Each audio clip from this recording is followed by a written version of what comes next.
पुणे मुंढवा जमीन प्रकरणातील जमिनीवर थेट अजित पवारांचा डोळा असा गंभीर आरोप केला अंजली दमानी यांनी। अजित पवारांच्या पक्षाची 2018 पासून जमिनीवर नजर होती असं दमानिया म्हणतात। सत्तेत आल्यावर मुलाच्या नावे जमिनीच्या खरेदीची तयारी अजित पवारांनी केली असाही आरोप त्यांनी केला। अजित पवारांच्या पक्षाचे तत्कालीन उपमहापौर निलेश मगर यांच्यावरही आरोप करण्यात आले आहेत। मगर यांनी 2018 मध्ये जमिनीसंदर्भात पॉवर ऑफ अटर्नी केली असंही त्या म्हणाल्या। निलेश मगर मुंढवा जमीन प्रकरणात मोठे प्लेयर आहेत, त्यामुळे त्यांचीही समितीपुढे चौकशी व्हावी अशी मागणी करण्यात आली।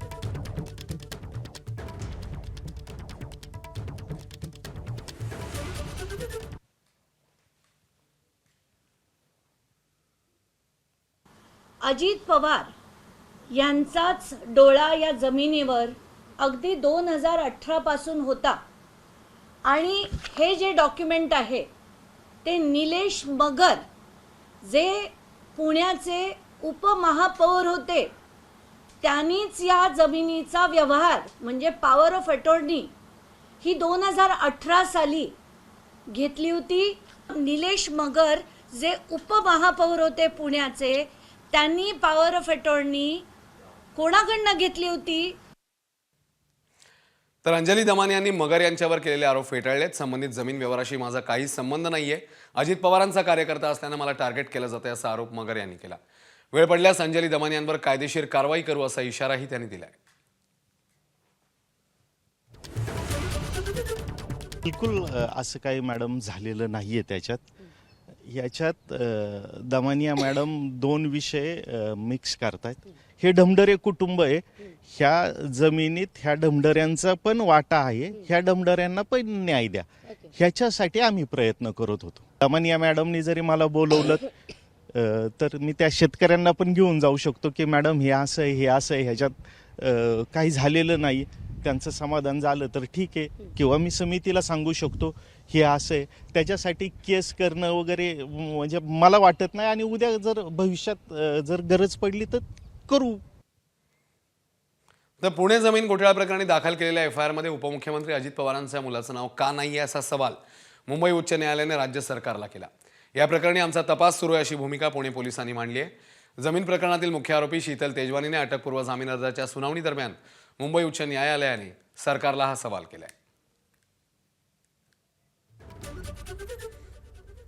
त्या प्रकरणामध्ये योग्य ती चौकशी होईल, कुणालाही वाचवण्याचा प्रयत्न नाही असं स्पष्टीकरण मुख्यमंत्री फडणवीसांनी दिलंय। मुंबई हायकोर्टाने काय म्हटलेलं आहे मी ऐकलेलं नाही, कारण आपण बघितलं, मी आता कार्यक्रमात होतो, पण जे काही कोर्टाने विचारलेलं आहे त्या संदर्भात योग्य उत्तर हे कोर्टामध्ये सबमिट केलं जाईल। कारण पहिल्या दिवशीपासून सरकारची भूमिका कोणालाही वाचवायचं नाही आहे, जो दोषी असेल त्याच्यावर कारवाई होणार आहे। त्यामुळे या संदर्भात आत्तापर्यंत केलेली कारवाई आणि पुढे काय कारवाई होणार आहे याची सगळी माहिती ही आम्ही माननीय उच्च न्यायालयाला देऊ।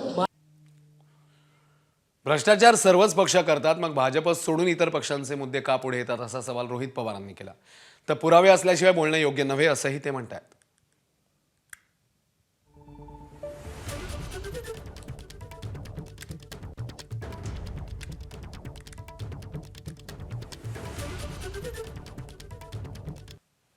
दमानियांनी समजा जर मुद्दे त्या ठिकाणी आणले असतील, त्याची सखोल चौकशी ही सरकारच्या माध्यमातून त्या ठिकाणी होणं महत्त्वाचं आहे।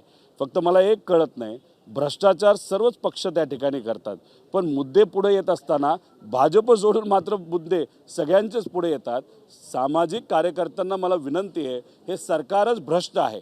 मग मुख्यमंत्र्यांपासून पर सर्व मंत्र्यांपर्यंत हे जे काही कार्यालय असतील या सगळ्यांचा फार चुकीच्या पद्धतीचा व्यवहार या राज्यामध्ये त्या ठिकाणी सुरू आहे। त्यामुळे मुद्दे पुढे येत असताना हायकमांड कुठले हे आम्हाला तरी त्या ठिकाणी सांगता येत नाही, पण कुठंतरी त्यांच्याच मित्रपक्षाचे म्हणजे भाजपच्याच मित्रपक्षाचे विषय पुढे येतात।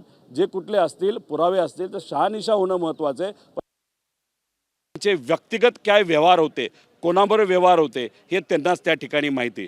त्यामुळे कुणीतरी कुठल्या तरी कंपनीमध्ये डिरेक्टर आहे आणि त्यांनी जर व्यक्तिगत जीवनामध्ये कुठली तरी त्या ठिकाणी काही डील केला असेल, नाही तर कॉन्ट्रॅक्ट केला असेल, तो त्यांचा व्यक्तिगत विषय असू शकतो। त्यामुळे पुरावे असल्याशिवाय त्या ठिकाणी कुठेही बोलू नये। एबीपी माझा, उघडा डोळे बघा नीट।